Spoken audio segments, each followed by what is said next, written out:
నువ్వు కళ్ళు మోస్తే ఈ లోకంలో చూడబోయేది అబ్రహాం అని చెప్తే నమ్ముతావా? నువ్వు కళ్ళు మోస్తే చూసేది ఇస్సాకని చెప్తే నమ్ముతావా? నమ్మాలే.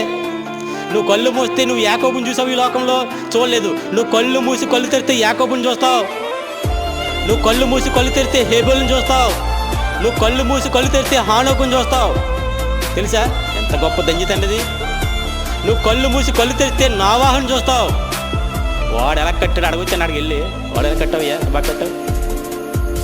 అన్ని సకల జీవరాశులు రక్షించగలిగిన సమర్థత కలిగిన వాడిని ఎలా కట్టాను? అసలు ఆ కీలేంటి, ఈ టెక్నాలజీ ఏంటి?